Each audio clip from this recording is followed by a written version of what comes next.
Let's see question number 5th.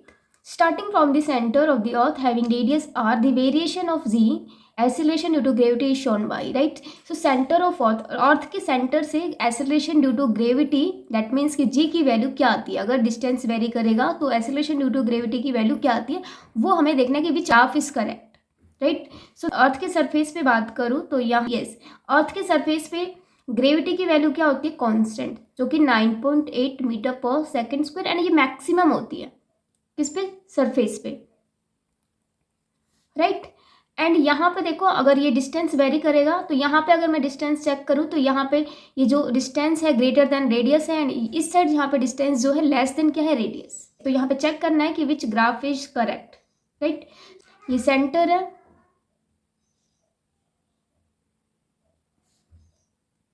Right? And centre पे gravity की value क्या होती है, 0, क्लियर? सो यहाँ पे डेप्थ के लिए देखो g d is equal to क्या होता है, यस 1 माइनस डी अपॉन में आर, राइट? सो ये हो जाएगा आर माइनस डी अपॉन में आर, क्लियर? सो यहाँ पे डिस्टेंस क्या है, 0 से, तो यस 0 से क्या है, ग्रेटर देन है, बट लेस देन क्या है, रेडियस, राइट? सो यहाँ पे रेडियस में डिस्टेंस सब्ट्रैक्ट हो रहा है, सो यहाँ पे ये जो वैल्यू है लेस देन आएगी रेडियस से, क्लियर? सो ये जी आर अपॉन में क्या हो जाएगा, कैपिटल आर। यहाँ पे जो एक्सेलरेशन ड्यू टू ग्रेविटी है inside the earth, clear? So यहाँ पे रिलेशन क्या आ रहा है, डायरेक्टली प्रोपोर्शनल का, सो जी डी डायरेक्टली प्रोपोर्शनल है डिस्टेंस के, क्लियर? रेडियस है किसका, अर्थ का, ये रेडियस तो चेंज नहीं होगा, क्लियर? डिस्टेंस चेंज होगा। सो यहाँ पे जो ग्रेविटी है, acceleration due to gravity inside the earth, वो क्या डायरेक्टली प्रोपोर्शनल है डिस्टेंस के, बट क्लियर? सो यहाँ पे ये जो ग्रेविटी की वैल्यू जो है क्या होती रहेगी, डिस्टेंस के साथ यूनिफॉर्मली क्या होती रहेगी, इंक्रीज होती रहेगी, राइट? सो डिस्टेंस यहाँ पे क्या हुआ, इंक्रीज हुआ। इस पॉइंट पे चेक करो, देखो इस पॉइंट पे अगर मैं देखूं सो डिस्टेंस क्या हुआ यहाँ पे, इंक्रीज, राइट? एंड नाउ इस पॉइंट पे भी अगर हम चेक करें सो ये डिस्टेंस क्या हुआ, इंक्रीज, राइट? सो यहाँ पे ये रिलेशन जो है डायरेक्टली प्रोपोर्शनल का, क्लियर? एंड यहाँ पे भी है, क्लियर? सो अभी कंप्लीटली हम इसको बोल नहीं सकते कि करेक्ट ऑप्शन है, बट यस यहाँ पे अभी हाइट के लिए भी चेक करेंगे।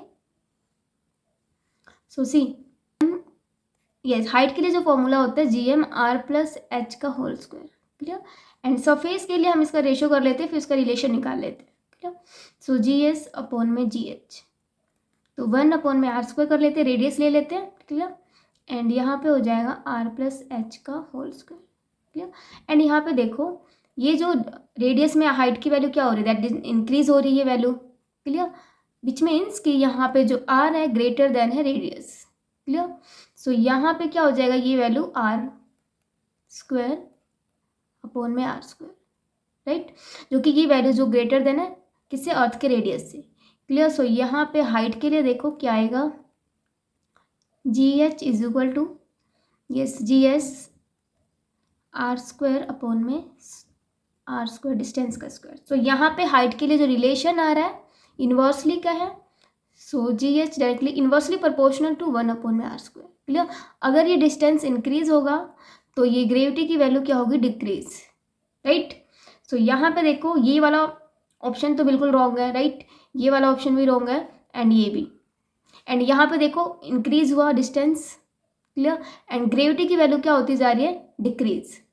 अगर मैं इस पॉइंट पे देखूं एंड यहाँ पे ग्रेविटी की वैल्यू जो भी आ रही है, एंड नाउ अगर मैं यहाँ पे चेक करूँ तो फिर ग्रेविटी की वैल्यू क्या हुई, डिक्रीज हुई। एंड इस पॉइंट पे चेक करो तो ग्रेविटी की वैल्यू डिक्रीज होकर यहाँ तक आ गई, राइट? सो विच ग्राफ यहाँ पे करेक्ट शो कर रहा है, डी, क्लियर? एंड यस ये जो सरफेस ऑफ अर्थ के लिए है कैपिटल आर, रेडियस, क्लियर? ये सरफेस के लिए, एंड ये आउटसाइड द अर्थ, और ये inside, right?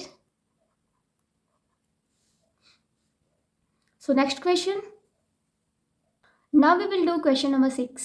If the mass of the sun were 10 times smaller and the universal gravitational constant were 10 times larger in magnitude, which of the following is not correct? Right. यहाँ पे सन के मास को क्या किया गया है, 10 टाइम्स स्मॉलर है, and gravitational constant capital G की वैल्यू क्या है, 10 टाइम्स लार्जर है मैग्नीट्यूड में। सो यहाँ पे कौन सा ऑप्शन करेक्ट नहीं है, तो यहाँ पे पहले हम चेक कर लेते हैं, ग्रेविटी चेक कर लेते हैं, राइट। सो ग्रेविटी देख लेते हैं कि यहाँ पे अगर मास को स्मॉलर किया जाए, ग्रेविटेशनल कांस्टेंट की वैल्यू इंक्रीज की जाए तो ग्रेविटी पे क्या इफेक्ट होगा, right. So gravity because GM upon में r² होता है, right. Where G is the gravitational constant, r is the distance radius and m is the क्या है, mass. Clear. So g is equal to, yes यहाँ पे gravity क्या है, 10 times है, बस यहाँ पे जो मास है ये क्या है, अर्थ का मास है, राइट। सो यहाँ पे सन का मास नहीं है, ये अर्थ का मास है। तो यहाँ पे हम स्मॉलर का कुछ नहीं करेंगे यहाँ पे, राइट। सो यहाँ पे हम ग्रेविटेशनल कांस्टेंट की वैल्यू क्या रख देते हैं, 10G। सो यहाँ पे जो न्यू ग्रेविटेशनल आएगा इसको मैं G' से रिप्रेजेंट कर देती हूँ, एंड नाउ ये मास अपॉन में r²,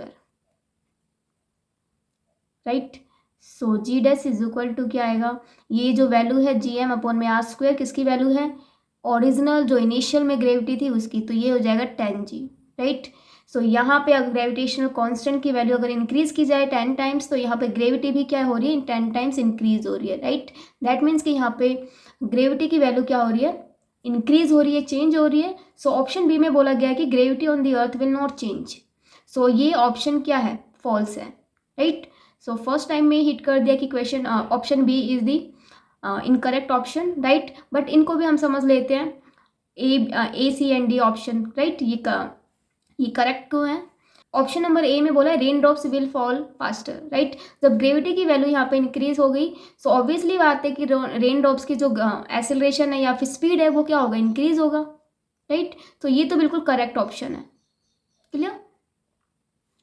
एंड नाउ यहाँ पे देखो time period of a simple pendulum, time period क्या होता है सिंपल पेंडुलम का, 2π√r अपॉन में g, राइट। सो अगर मैं टाइम पीरियड से देखूं तो ये 1 अपॉन में √g है। क्लियर। सो ये जो इसकी वैल्यू क्या हो जाएगी, 10G। अगर ये फैक्टर क्या हो रहा है, इंक्रीज हो रहा है, सो यहाँ पे टाइम पीरियड क्या होगा, डिक्रीज, राइट। सो यहाँ पे बोले time period of a simple pendulum on the earth वो डिक्रीज। सो ये क्या हो गया हमारा, ये ऑप्शन जो हो गया हमारा करेक्ट हो गया, राइट। क्योंकि यहाँ पे चेक करने पे जो टाइम पीरियड भी क्या आ रहा है, यहाँ पे डिक्रीज आ रहा है, राइट। अब देखो walking on the ground would become more difficult. अगर यहाँ पे ग्रेविटी इतनी फास्ट है, बहुत ही ज़्यादा है, तो यहाँ पे वॉकिंग ऑन द ग्राउंड पे वॉक करना तो डिफिकल्ट होगा ही, राइट। सो ये ऑप्शन भी करेक्ट है। तो यहाँ पे इनकरेक्ट ऑप्शन कौन सा है, gravity, option B, right. So option B is the incorrect.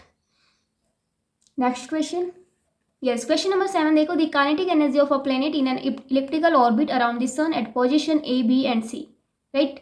यहाँ पे काइनेटिक एनर्जी ऑफ प्लेनेट है, क्लियर। ये सन के अराउंड जो प्लेनेट क्या कर रहे हैं, रिवॉल्व कर रहे हैं, तो वहाँ पे पोजीशन गिवन है A, B and C, right. And A, B and C position पे यहाँ पे काइनेटिक एनर्जी गिवन है which is represented by KA, KB and KC respectively. A के लिए जो काइनेटिक एनर्जी है KA है, एंड B के लिए जो काइनेटिक एनर्जी है KB, एंड C के लिए जो काइनेटिक एनर्जी रिप्रेजेंट किया गया KC, राइट। एंड यहाँ पे देखो AC is the major axis, and ये तो पता ही AC क्या है, मेजर एक्सिस। अगर मैं इस लाइन की बात करूँ तो ये क्या है, minor axis. Yes, SB is perpendicular to AC। यहाँ पे जो SB जो लाइन है किसके ऊपर परपेंडिकुलर है, मेजर एक्सिस AC के ऊपर, right. SB is perpendicular to AC at the position of the sun as shown in figure. तो यहाँ पे जो है सन की पोजीशन है, राइट। और ये जो इलिप्टिकल ऑर्बिट शो कर रहा है, जो प्लेनेट जो रिवॉल्व कर रहा है उसके पाथ को। क्लियर। सो यहाँ पे बोला गया कि A, B एंड C में किस पॉइंट पे काइनेटिक एनर्जी ग्रेटर देन है, राइट। सो देखो काइनेटिक एनर्जी का फॉर्मूला क्या होता है, काइनेटिक एनर्जी होती है L² अपॉन में 2mr²। मैं यहाँ पे ये वाला फॉर्मूला यूज करूंगी, L² अपॉन में 2mr²। देखना यहाँ पे ये वाला फॉर्मूला मैंने क्यों यूज किया। अगर मैं इसकी देखूँ mr², ये क्या है, मोमेंट ऑफ इनर्शिया। सो मैं इसको लिख सकती हूँ L² अपॉन में 2I, राइट। सो यहाँ पे इनर्शिया क्या है, mr², राइट। सो यहाँ पे देखो अगर डिस्टेंस की वैल्यू इंक्रीज होगी तो इनर्शिया क्या होता था हमारा, इंक्रीज होता था। डिस्टेंस के इंक्रीज होने पे इनर्शिया भी इंक्रीज, राइट। अगर मैं काइनेटिक एनर्जी देखूँ एंड इनर्शिया को देखूँ तो इनर्शिया ये नीचे वाला फैक्टर इंक्रीज होगा, तो ऑब्वियसली बात है काइनेटिक एनर्जी क्या होगी, डिक्रीज होगी। सो इस केस में काइनेटिक एनर्जी क्या होगी, ये इंक्रीज तो ये डिक्रीज हो जाएगी काइनेटिक एनर्जी, राइट। अगर डिस्टेंस इंक्रीज तो इनर्शिया इंक्रीज, राइट। अगर if inertia increase then kinetic energy will decrease, right. So यहाँ पे डिस्टेंस देखो, पहले डिस्टेंस को चेक करते हैं किसका डिस्टेंस ज़्यादा है, फिर उसके बाद हम चेक करते हैं इनर्शिया किसका ज़्यादा है। जिसका इनर्शिया ज़्यादा होगा फिर उसको हम कंसिडर कर लेंगे कि उसकी काइनेटिक एनर्जी क्या है, लेस है, राइट। सो यहाँ पे डिस्टेंस में देखो, सो यहाँ पे सबसे ज़्यादा जो डिस्टेंस है सी एस है, राइट। उसके बाद एस बी, देन उसके बाद सबसे छोटा ए एस डिस्टेंस है। सो सी यहाँ पे ए एस डिस्टेंस स्मॉलर है, देन उसके बाद ग्रेटर जो डिस्टेंस है बी एस, देन उसके बाद ग्रेटर जो डिस्टेंस है सी एस, राइट। सो ये जो सी एस डिस्टेंस ज़्यादा है तो यहाँ पे इनर्शिया की वैल्यू क्या होगी, ग्रेटर देन होगी। तो मैं यहाँ पे रिप्रेजेंट कर देती हूँ आई सी, क्लियर। तो इनर्शिया यहाँ पे सी पॉइंट पे क्या है, ग्रेटर देन है।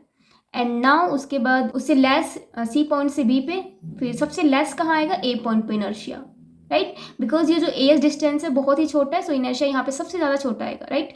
अब इनमें से देखो इनर्शिया किस पॉइंट पे ज़्यादा है, सी पॉइंट पे ज़्यादा है। तो सो यहाँ पे सी पॉइंट पे काइनेटिक एनर्जी क्या होगी, सबसे कम होगी, राइट। सो इस ऑर्डर को हम क्या कर देते हैं, चेंज कर देते हैं। Kinetic energy at B, right. So यहाँ पे ऑप्शन देखो कौन सा ऑप्शन मैच कर रहा है, yes. So option number D, so option D is the correct answer of this question, right? And now question number 8. Yes, question number 8 में देखो क्या बोला है, a body of mass 60 gram experience a gravitational force of 3 Newton when placed at a particular point. The magnitude of the gravitational field intensity at that point is what? Clear? सो यहाँ पे जो क्या given है, body का मास 60 ग्राम given है and gravitational force की value 3 Newton given है।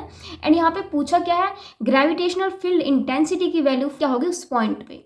उस यहाँ पे देखो क्या गिवन है, मास कितना गिवन है, 60 ग्राम, राइट। एंड ग्रेविटेशनल फोर्स की वैल्यू जो गिवन है 3 न्यूटन है। एंड यहाँ पे हमें मैग्नीट्यूड फाइंड आउट करना है इलेक्ट्रिक फील्ड, सॉरी यहाँ पे जो मैग्नीट्यूड फाइंड आउट करना है ग्रेविटेशनल फील्ड इंटेंसिटी का, राइट। ये हमें फाइंड आउट करना है। सो देखो यहाँ पे gravitational field intensity is equal to क्या होता है, फोर्स अपॉन में मास, राइट। तो यहाँ पे फोर्स कितना गिवन है, 3 न्यूटन एंड मास कितना है, 60 ग्राम, राइट। सो यहाँ पे मास को कन्वर्ट कर लेते हैं किलोग्राम में, राइट। 3 अपॉन में 1 0 6 0 कैंसिल, 3 अपॉन में 6 मल्टीप्लाई 100, राइट। तो 3 2 जा 6 एंड 2 5 जा 10, तो 50। यहाँ पे 50 न्यूटन पर केजी किसकी वैल्यू है, ग्रेविटेशनल फील्ड इंटेंसिटी की, right. So which option is correct, C option is the correct option, right. So ये क्वेश्चन बहुत ही ईजी था, क्लियर।